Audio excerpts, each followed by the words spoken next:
Malipayong dayong kilom-kilom Subo, Kabisayan ug Mindanao uban ni Dr. Iris ug ni CB diri sa Bukirang Barangay sa Kasili sa Konsolasyon. Kini si Leo Lastimosa magpasalamat nga sa makausapa inyo ming gipadayon sa inyong tagsa-tagsa ka mga Pinoyanan. Karong hapuna ang uluhan sa tong sugilanon, Marcos Medals. Unsa ba katinuod ang mga medalya nga gipasigarbo ni anhing Presidente Ferdinand Marcos Sr. atol sa ikaduhang gubat sa kalibutan? Ang pasibantog sa iyang diktadura mao nga si Marcos mo'y labing daghan og medalya sa tanang mga bayani sa ikaduhang gubat sa kalibutan. Pero ang pasiuna og ang labing uwahi nga mga pagtuon nagbutiyag nga ang mga bayani ni Marcos peke, ang mga medalya ni Marcos peke ug ang iyang pagkabayani sa ikaduhang gubat sa kalibutan kadudahan. Ug mao ni ang sentro sa atong sugilanon karong hapuna. Nisibaw pag-ayo ang kontrobersiya sa mga bayani ni Marcos sa ikaduhang gubat sa kalibutan. Atol siyang pagduaw sa Estados Unidos. Labing una pagduaw si presidente sa Pilipinas atong 1966. Ato pa usa ka tuig human siyang pagkapili sa una niyang termino pagka-presidente. Gihangop siya sa Estados Unidos sa Amerika. Niadtong higayuna ang presidente sa Estados Unidos mo si Lyndon Johnson. Ang iyang first lady mao si Lady Bird. Na si Johnson ug si Lady Bird dili na mga batan-on ug busa ni kontras pag-ayo pag-abot nilang Ferdinand Marcos Sr. ug ni kanhi unang ginang Imelda Romualdez Marcos dito sa Washington DC ang ilang kabatan-on. Si Imelda puwerte pang gwapaha niadtong higayuna. In fact, pag upamantong namatay si John F. Kennedy, giila si Imelda nga maoy Kennedy sa Asia. Mura silang mga Kennedy sa Asia. Kay si Marcos di man sa kayo laksot o panagway. Unya, ikumparar nila ni Johnson, si magtiayong Johnson, batanon kaayo, murag labas kay mga panagway, silang Marcos o si Imelda. Pero ang mas importante nga factor para sa Estados Unidos, sa ilang pag-insister nga moduaw si Marcos sa Estados Unidos o ihay pag-ayo ang iyang pagduaw, kay niadtong higayon na 1966, naglisod na ang Estados Unidos sa Vietnam. Nagpadayon ng gubat sa Vietnam, apiki ang puwersa sa Estados Unidos, kay kurakot kayo ang gobyerno sa South Vietnam. Unya, popular kayo sa mga Vietnamese, ang mga Vietcong, ang mga nagduma sa North Vietnam. Bisag giunsag bukbo og mga armas ug mihura sa Estados Unidos, dito sa Vietnam, napildi ang Estados Unidos sa Vietnam. But in 1966, wapay timaan na mapildi ang Estados Unidos sa Vietnam. May papagsugod sa pag-deploy sa military resources dito sa Vietnam. Doon na pa'y kahigayon ng mudaog. Nagtuo ang Estados Unidos, mudaog sila sa Vietnam. And of course, ang ilang narrative din sa Asia o sa Pasifiko, mao nga ang Estados Unidos mubatok sa komunismo. Kung mudaog ang mga Vietcong sa gubat, batok sa Estados Unidos, kung mapildi ang South Vietnam, mamiligro ang demokrasya din sa Asia o sa Pasifiko. Ug busa kutob sa mahimo ang Estados Unidos mangitag mga aliado din sa Asia o Pasifiko aron nga mopabaskog silang kausa batok sa komunismo. Ug usa sila nakitaan mao si Presidente Ferdinand Marcos Sr. So ilang gibuild up pag-ayo ang pagduaw ni Marcos dito sa Estados Unidos nga niya ang atong sinaligang aliado sa demokrasya sa Asia o Pasifiko. Muduaw nato dinhi sa Estados Unidos, ato siyang hangpon, ato siyang abi-abihon, ato siyang hatagan sa labing mainito nato nga pagtagad aron pagdasig niya pagtabang nato pagbatok sa komunistang mga rehimen sa Asia o Pasifiko. Motoy linya sa Estados Unidos. Sus, build up sa pagduaw ni Marcos sa Estados Unidos in 1966, of course mao ang paghatag niya og dugang mga medalya. Kay nahibaw sila nga si Marcos ganahan kaayo og mga medalya. Moto ilang research unsa pa may mga medalya sa gubat nga wa makuha ni Marcos. Mahimo ba nga ilang ihatag atol siya pagduaw sa Estados Unidos? So gisugdan dayon ang pagtuon, lapad kayo ang pagtuon. Ilabihan ka lapad sa pagtuon nga hastagod ang golf clubs ni Marcos ilang gisukod.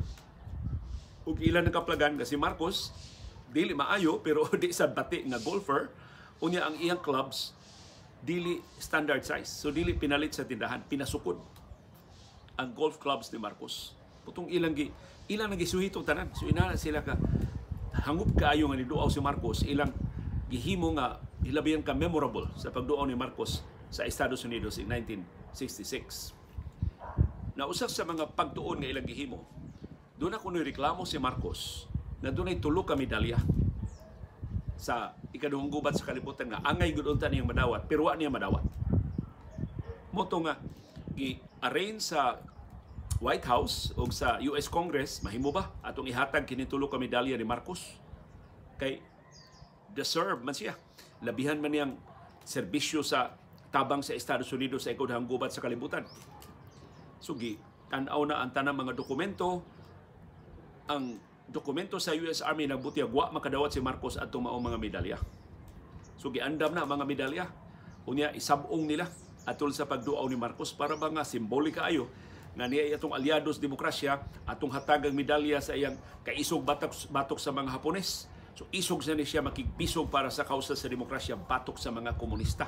Moto ilang bisag unsa lang sumpay-sumpay nila sa maikinindot kay linya para ni Marcos. Maayo na lang kay dayong duaw ni Marcos sa Estados Unidos, ang embahador sa Estados Unidos din sa Pilipinas nagpakisayon sa Malacañang. Tinuod ba nga si Marcos wa pa mahatagi ani 2 ka medalya? Kay posible nga ihikay sa administrasyon ni Johnson na mahatagan siya sa mga medalya. Na natsambahan man ang pangutana kay busy man kay Marcos, lisod naman kay siyang wabi-abi daghang kay siya mga napagud siya popular go kay Marcos in 1966.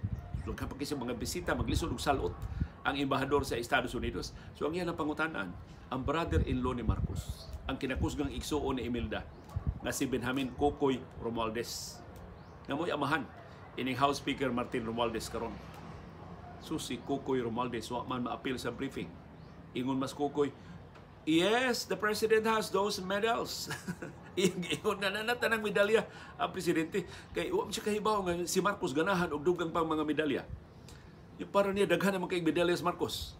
So, iyang giingnan na ananang medalya sa Marcos. Wa na idayon. Gikanselar sa White House. Madugangan pa uta itong medalya ni Marcos dito sa Estados Unidos. Now, of course, pagdayon yung duaw ni Marcos sa Estados Unidos, ginibatihan, pila man gyud ang iyang mga medalya. Dunay pangangkon nga si Marcos dunay 27 ka medalya. Laing ihap sa White House, si Marcos dunay 28 ka medalya. Sa ring gipangutanan nila taga Malacañang pila mo medalya ni Marcos. In 1966, 33 ka medalya. So naglibog og samot ang Estados Unidos, wa na lang sila manghilabot gyud mga medalya ni Marcos. Okay? Hasta sa mga ihap nagkasungi pila medalya ni Marcos nakuha sa ikaduhang gubat sa kalibutan. So karong hapuna atong subayon pila man gyud ka mga medalya ang nakuha ni Marcos. Giunsa man niya pagkuha ang maong mga medalya.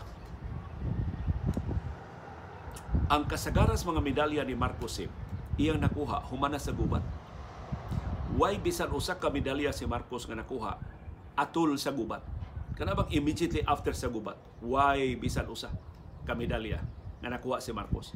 Ang tanang niyang medalya 27 man, 28 man, 33, 32 man, pulos niya nakuha humana sa ikaduhang gubat sa kalibutan. Moto nga usa untas medalya nga isabong niya dito sa Estados Unidos mao ang Congressional Medal of Honor, usa sa labing taas nga pasidungog nga mahatag sa Estados Unidos sa mga bayani sa gubat. So di communicate ang Malacañang, way uwa ang Malacañang ha, di communicate sila sa Kongreso, mahimo ba ihatag ang Congressional Medal of Honor ngadto ni Marcos. So bisita mas Marcos gitun-an sa US Congress, sa mga eksperto sa US Congress, mahimo ba hatagan sa Congressional Medal of Honor si Marcos? Nasangit sila kay naay provision sa pasidungog, mahatag lang ang pasidungog 2 years after sa gubat or 2 years after sa heroism sa talagsaon nga performance sa gubat. Yung hagbay ramang gubat na nahitabo din sa Pilipinas 1966 sa baya. Pila na 20 katuig na human sa gubat. So uwahin na. Lain pag yung kondisyon nga di na matuman ang medalya kilang ihatag i-recommendar within 2 years after sa gubat, ihatag within 3 years. So di na gid mahimo. Pero nasa lusot sa balaod nga mahimo ra gyud muhatag og exception ang US Congress. So nisuwat na sang Malacañang, mahimo ba hataga na to exception ang presidente aron lang nga mas meaningful ang iyang pagduaw sa Estados Unidos at tubag sa US Congress. So sihon sa namo unsa mga aktual niyang accomplishment sa gubat. Deserve ba niya ang US Congressional Medal of Honor? So pag-research karon wa may bisan usa ka detalye na lang sa record sa gubat dinhi sa Pilipinas nga apil sa Marcos. So ang final answer sa US Congress, no. Dili sila mohatag sa US Congressional Medal of Honor. So ay wa gid dugang medalya nakuha si Marcos atol siyang pagduaw sa Estados Unidos. So karong hapuna, so ayan nato bisan dili takos pagsubay ang mga medalya ni Marcos. Ang mga medalya ni Marcos tulura ang hinatag sa Estados Unidos.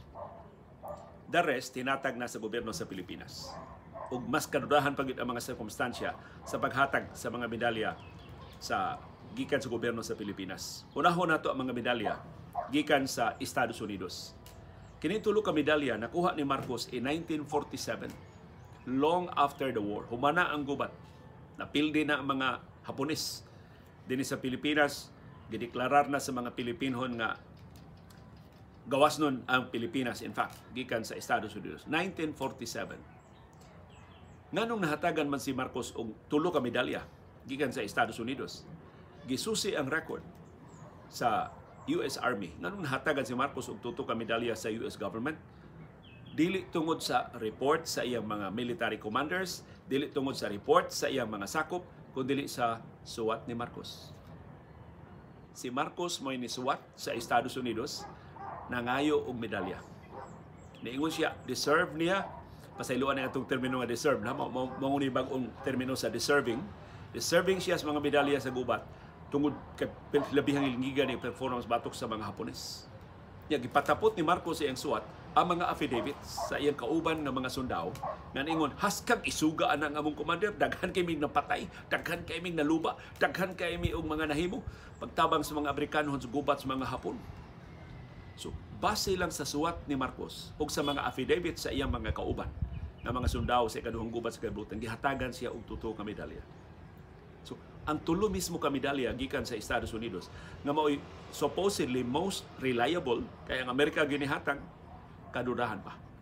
Kaya ang main basis sa Estados Unidos, maura ang suwat ni Marcos o ang mga affidavits nga iyang gipatapot sa iyang mga kauban.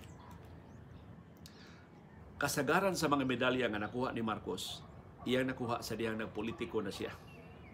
Ug tan-awa pa gyud unsa ka questionable ang mga sirkumstansya sa uban niya nga mga medalya. Nidaog si Marcos sa iyang unang termino pagka-kongresista sa Ilocos. Siya nipuli sa lingkuranan siyang amahan in 1949. Pagdaog niya pagka-kongresista in 1949, nisaad siya sa mga Ilocano, you will have an Ilocano president in 20 years. 1949, so ang 20 years, 1969, ikaduha na ng termino ni Marcos. Sa ato pa, natuman ni Marcos ang iya pasalig sa mga Ilocano 4 years earlier. 1965, nakaangko na sila. 16 years pa lang, human siya saad, nakaangko na sila sa labing sa Ilocano na presidente. Pagka-kongresista ni Marcos, I think nakatulos siya ka-termino pagka-kongresista. Gamhanan kaya yung gihuptan nga komitiba. Siya chairman sa House Committee on National Defense.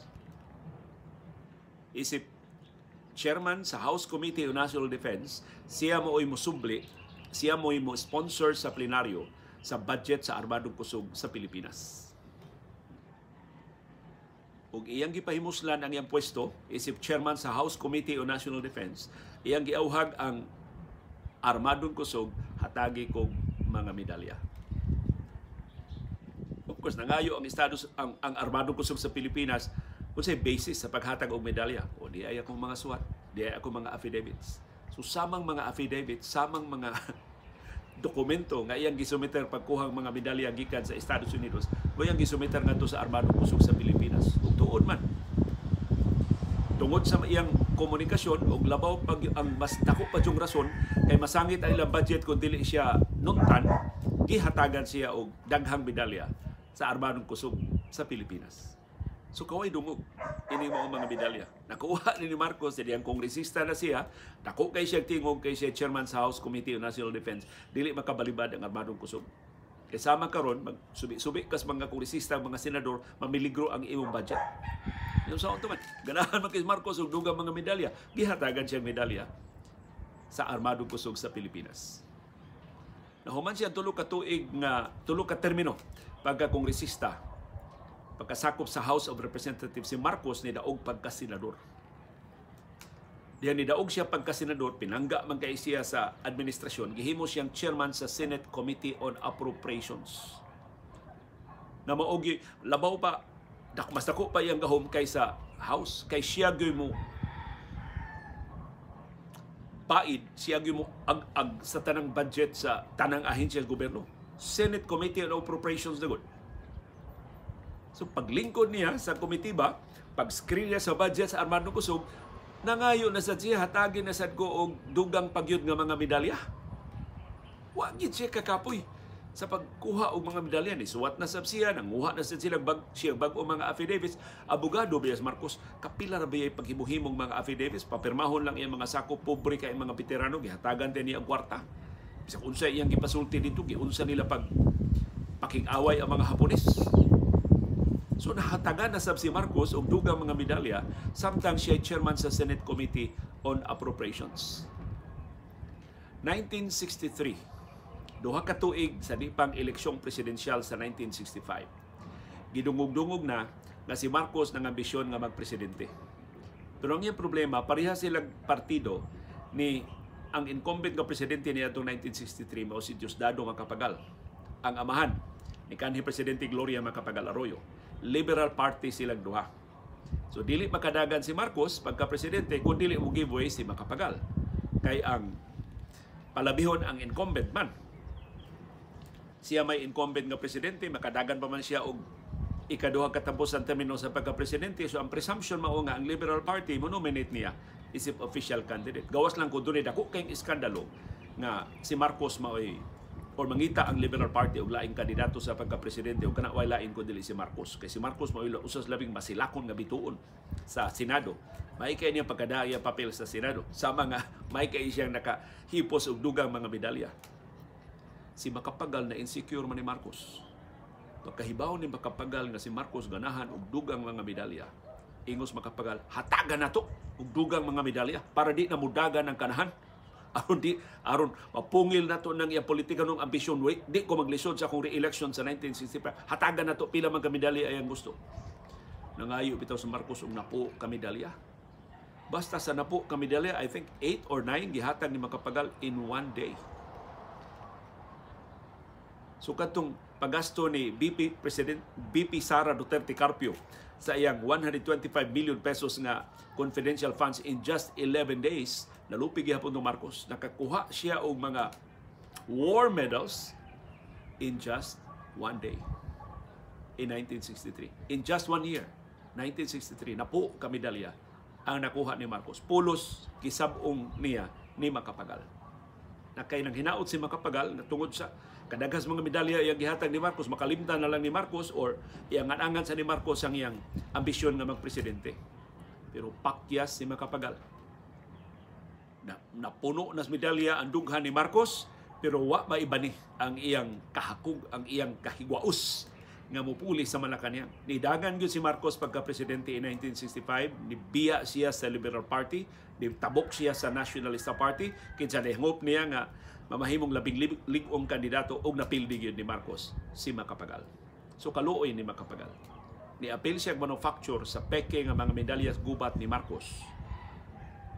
Aron unta maka angkon siyang ikaduha na termino sa pagka-presidente, merisi niya pildi siyang Marcos in 1965. Nakaingon nato, sakto na ang mga medalya ni Marcos.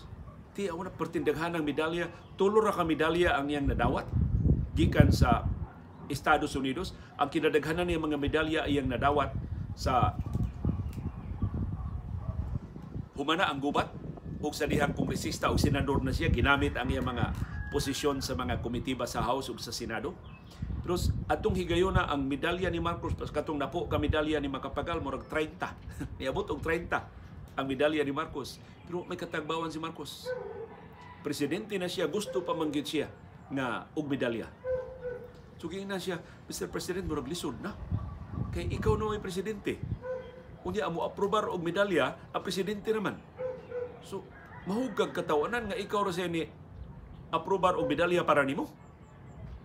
Ingos Marcos, basta gusto ko og medalya. Gusto kong mas nindot pa nga medalya. Pangitain ninyo paagi, unsaon nga makakuha ko og laing medalya. Ug tuod man, dayon deklarar sa martial law. Nakakita silang paagi na mahatagan sa labing taas nga medalya na pasidungog si Marcos. Number 31. 31st medal ni Marcos, iyang nadawat. Siya ni presidente kay girekomendar sa Armadong Kusog sa Pilipinas o giaprobahan sa Defense Minister. Itong higayon na mo si Juan Ponce Enrile. Of course, ubos sa balao dili si Enrile maka-aprobar ang medalya. Ang ni-aprobar si Marcos yun. Gipagawas lang nila nga rekomendasyon sa Armadong Kusog, giaprobahan sa Defense Minister. Giputol na nila ang sumpay nga ang presidente mo ay ni hatag o pagtugot. So in effect si Marcos wag uwaw. Gi-manufacture niya ang iyang mga medalya sa dihang siya ni presidente, iya pa yung gihatagan niya kaugalingon og dugang pagyud nga mga medalya. Ugwa pa gid matagbaw si Marcos, nasakit na lang siya, nagluya na lang iyang panglawas, daghan lapad na kayo ang mga protesta, ganahan gyapon siya og dugang pagyud nga mga medalya. Pagbuot mo. So, dayong katumba siyang administrasyon, si Marcos nakahatag pa siyang kaugalingon og duha ka mga medalya. Pinugos na lang ba? So ang latest count murag 33 ka mga medalya ang nakuha ni Marcos. Nya daghang kay palabi-labi nga istorya si Marcos nga usa kuno sa iyang mga medalya sa ug kini pagmatuod kuno siyang kaisog. Usas mga medalya iya nakuha gisabit gyud sa iyang dughan ni General Douglas MacArthur. Mo na iyang pangangkon. Nya iyang gipakita ang litrato nga nagtapad sila MacArthur wa siya litrato nga gisabitan siya MacArthur og medalya, pero na siya litrato nga doon na siya medalya, tapad siya MacArthur. So gisusi ang tanang records ni MacArthur, naaman ang iyang itinerary, naman tanan niyang kalihukan, o bisan sa iyang gisuwat nga mga libro, wa gihisgot ni Marcos. Wa gani maghisgot si MacArthur nga nakita silang Marcos. Of course nakita sila, pero wa kay ilas Marcos. Wa kay ilas si MacArthur ni Marcos. Labaw na mo mag-isgot nga nisapit siyang medalya ni Marcos. Kaya kung nisapit pa si MacArthur og medalya ni Marcos, naunta na sa record ni MacArthur. Kaya kantos MacArthur, otro man sa itong narcissist. Otro man sa tanihang importanteng kalihukan, iya man palitratuhan. Wa man yun. Wa yun ma-appeal sa mga sinuwat ni MacArthur. Wa yun ma-appeal sa recollection ni MacArthur na nakahatag siyang medalya ni Marcos. So, lain ang palabi-labi ba? Yawa na mo magka-cross-examine kay patay na mas MacArthur. Pero patuyang si Marcos. Grabe kay iyang sapaw-sapawon pag-ayo ang iyang mga baka. Lain pag inyong pangangkon na sa tanan ko nung bayani sa ikaduhang gubat sa kalibutan, siya kinadaghanan o medalya. Ug tinuod, wa man kaabot 33 sa medalya ni General Douglas MacArthur. Wahil lalis kinsay kinangilngigan sa ikaduhang gubat sa kalibutan si General Douglas MacArthur. Siya nakapasurrender sa Japan. Pag humag-surrender, pagluhod sa Japan, si MacArthur mo'y diktador sa Japan. Siya nagbuot unsa pag-transform ang karaang Japan ngadto sa moderno karon nga Japan. So kanang mga kausaban sa Japan nga gihatagan og katungod ang katawhan sa pag-apil sa demokratikanon nga mga kalihukan, usa na apil sa mga innovations ni MacArthur. Ngilingig ito sa MacArthur, pero lupig siya Marcos sa paghanay o mga medalya. Wa kabot 33 ang tanang medalya ni Douglas MacArthur. Hilabihan ka, pakako ni Marcos. Finally, dayong tapos sa iyang diktadura, na-interview si Marcos sa US television. Okay? May magkatuma in English si Marcos. So, ganahan sa kayo ang US na mang-interview ni Marcos. Mr. President, you're according to them, you're a dictator. You killed democracy in the Philippines. Mao ito kasang mga pangutana sa mga TV organizations, TV stations sa Estados Unidos. Kausa, gi-interview siya programa nga diha si George Will. Kani si George Will, usa na kabantugan nga Republican. ug defender na siya ni Reagan, ni anhing Presidente Ronald Reagan. Kada si George Will, mura na siya og turutot ba sa Republican Party, pero ang iyang dating mura siya intellectual. So, bantok niya siyang dating. Ining panalipod niya siya sa Republican Party. Usa silang interview, masaligon kay Marcos nga, ako ning migos George Will, kay Republican niya, Reagan, ganahan man kay nako, ganahan sa kay din ako. Sus, palabi man sa siyang istorya. Ingon, usa ka pangutana, Mr. President, are your medals genuine? Did you really earn them? So, gipangutana na siya, dili ba fake ang iyang medalya? Lain nga angkor na pangutana, pero naminaw lang si George Will. Sus, niingon bitaw na si Marcos, of course. Even the Emperor of Japan could attest to my medals because he included my medals in his memoir. So si George Will, wa nakagwanta. Iyang ingnan si Marcos, Mr. President, that is not true because the Emperor of Japan has not yet written his book. Wa pa kasuwat og libro ang emperador sa Japan.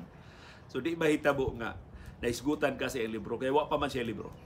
Nasupo si Marcos. But of course, katus Marcos gud sa mabuko ang iyang pamakak, di ba usab ang naong. Kana bang bakakon gid ba, kana bang baga gyud, pating gyud. Di gyud pa tandog sa iyan. Bisag masakpan pa ang iyang pangulipas. Ug actually maunay bintaha sa mga Marcos. Hantod karon may kay pagkaliwat. Si Amy, si Bongbong, may kay pagkaliwat. Si Imelda, may kay pagkaliwat. Bahalang kapila masakpan ang papamakak, dugangan nila ang gidaganon silang pamakak. Finally, ang conclusive yun nga ebidensya nga peke ang mga medalya ni Marcos nahimo sa usak ka veterano sa ikaduhang gubat sa kalibutan. Kadto si Kongresista Gallego, nahimo siyang kongresista. Exile siya dito sa Estados Unidos kaya takpunon man siya sa martial law. Sa iyang pagtuon sa archive sa US Army, sus dito niya nasakpan unsa ka bakakon si Marcos. Ug unsa ka mapalabilabihon siya pamakak. Kanang itong pamakak nga wa na lang yung limit, wa na lang yung kaikog. Iyan nakaplagan na si Marcos katong iyang pangangkon nga almost single-handedly ilang napugngan sa iyang Maharlika unit for 3 long weeks ang fall o Bataan. Tungod sa ilang kaisog, tungod sa ilang pagpapag sa mga Hapones, wa dayon surrender ang Bataan, nalangay balik 3 ka buwan, 3 months. Nga ilang nalangay ang fall o Bataan. Mo to'y pangangkon ni Marcos. Pag-ukay karon ni Kongresista Gallego sa record sa US Army, wa may Maharlika unit. Ug way record, labaw ng way record nga napungan sa unit ni Marcos ang fall o Bataan. So nakuryoso siya. Gikan sa archive sa US Army, nananghit siya nga makakita ba sa record sa Pentagon, sa Defense Department yun sa Estados Unidos. Gihatagan siya og access. Ug sus natultulan niya ang duha ka mga kauban ni Marcos sa iyang unit, sa iyang pangangkon nga Maharlika unit. Iyang dito man sa Estados Unidos kay mga veterano man sa ikaduhang gubat sa kalibutan. So dipuyo na dito sa ilang mga parintes sa Estados Unidos. Iya bitaw nang natultulan. Nahitabo ni na early 80s, dekada 80 na. Natultulan niya ang mga veterano. Kay usa nila gilista gid ni Marcos nga sakop siyang Maharlika unit. Pag-interview niya, sakop tinuod kasi I think Attorney Rivera mo ingan sa giilista ni Marcos nga nasakop sa Maharlika unit. So iyang gipangutana si Attorney Rivera, ug si Attorney Rivera ni pirma gyud ang affidavit ningon why Maharlika unit. Dili ko sakop sa Maharlika unit, why ngan tong unit namo ni Marcos. Yes, nagkauban mi ni Marcos og unit. Why Maharlika unit? Wa mi ka apil og gubat sa mga Hapones. Dili tinuod nga mo napugngan ang fall of Bataan for 3 weeks. In fact, matud ni Atty. Rivera, ang ilang unit wa gyud ma-assign og combat operations. Diha ra gyud sila sa kampo. Mostly administrative tasks ang ilang gihimo. Mga papel ra, mga dokumento ra ilang kaatubang dili posil. Wa sila i-assign og combat operations. So saon man kuno lang pagkipinusilay sa mga Hapones. ug di ko na tinudaghan kay silang napatay nga mga Hapones. Unsa sila pagpatay mga Hapones nga mga tinta o mga dokumento man to ang ilang gi atubang sa ilang pagtuman sa ilang mga administrative functions. Doon na pag-ikaduha na veterano. Sakop gihap kauban gihapon ni Marcos. Pero mas dako og ranggo niya. Dili sakop sa iyang unit, pero nakaila ni Marcos isip veterano sa ikaduhang gubat sa kalibutan. Ug in fact, way nag-issue og armas ngadto ni Marcos. Ang iya sulti. Di katuhan nga si Marcos nakapatay og mga Hapones kay sa iyang kasinatian para kuyog na Marcos, si Marcos kaduhara makapaboto sa iyang armas. Ang una ko nung paboto ni armas, ang unang pagpaboto ni Marcos yung armas, ang paghatag sa armas nga niya. Test fire. So gipateste lang buto, kausa lang buto nga mabuto ang armas, sige imo na lang service firearm.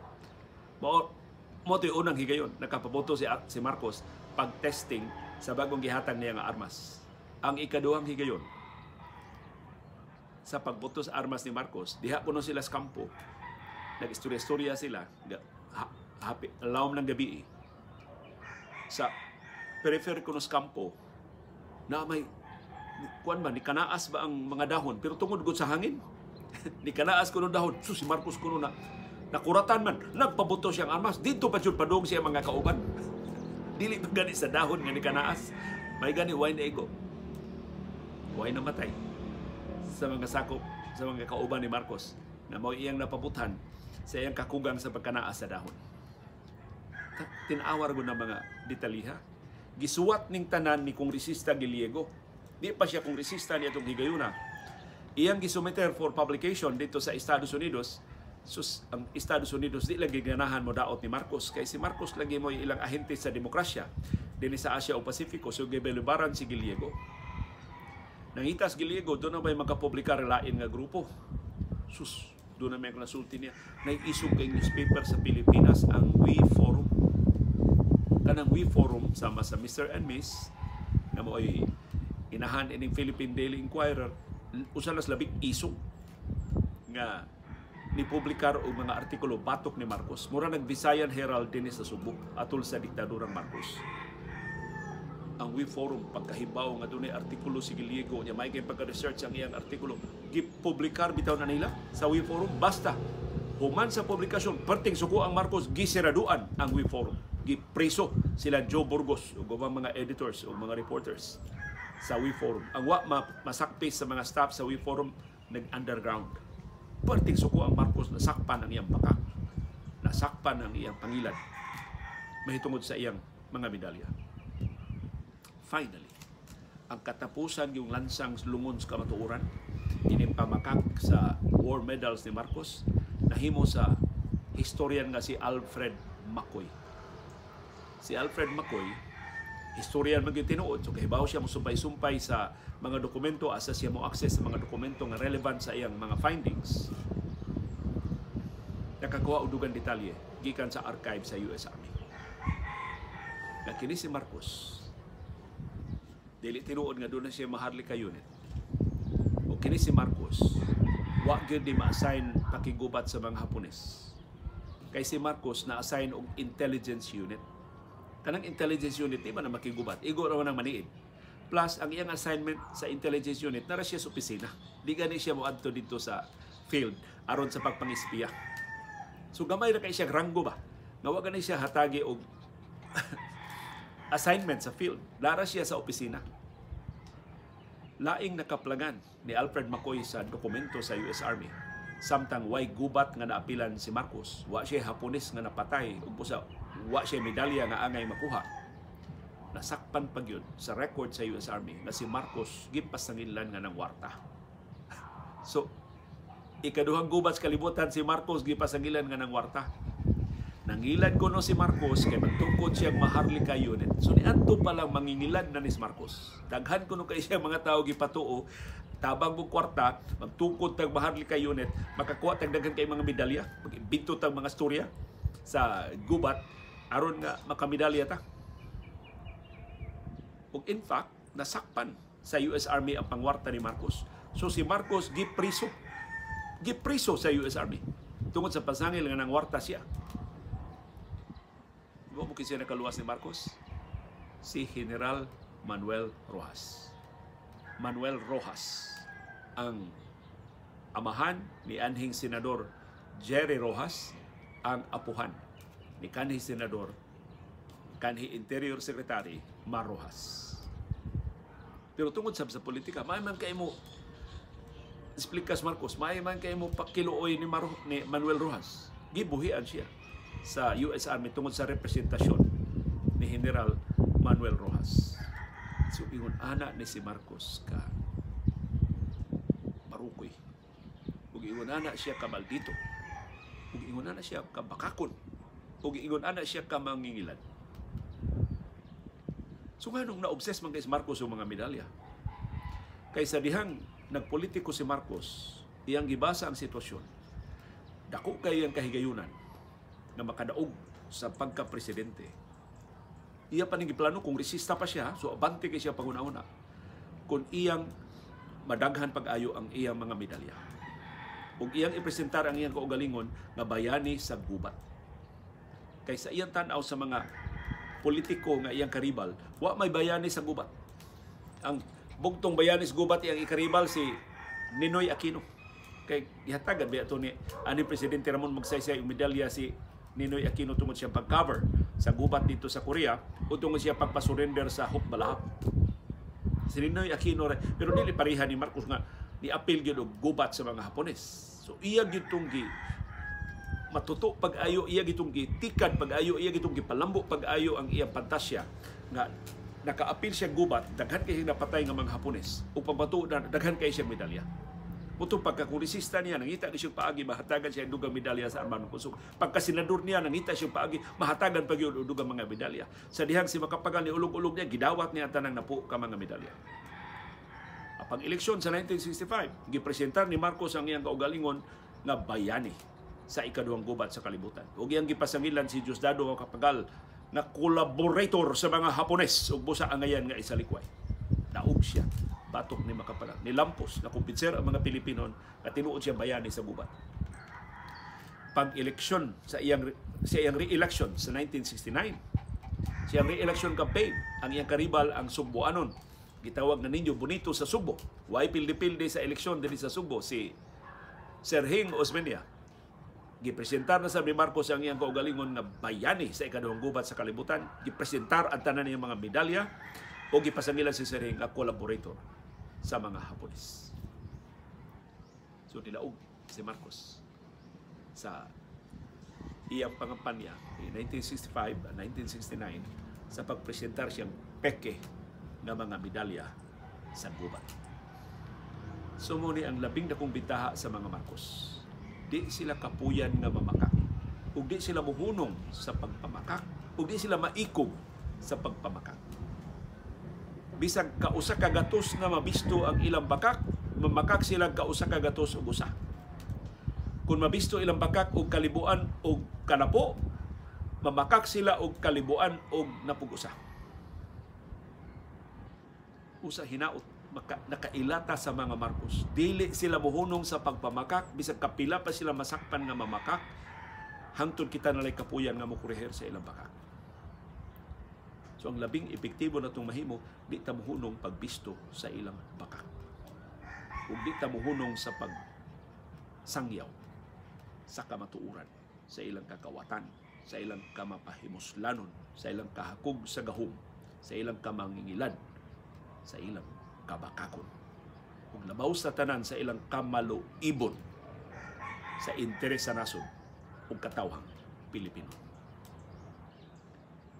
Uban ni Dr. Iris ug ni CB diri sa Bukirang Barangay sa Kasili sa Konsolasyon kini si Leo Lastimosa. Magpasalamat sa inyong padayon nga pagsubay, pagsalig ug pagpaminaw sa atong panahon dayong kilom-kilom.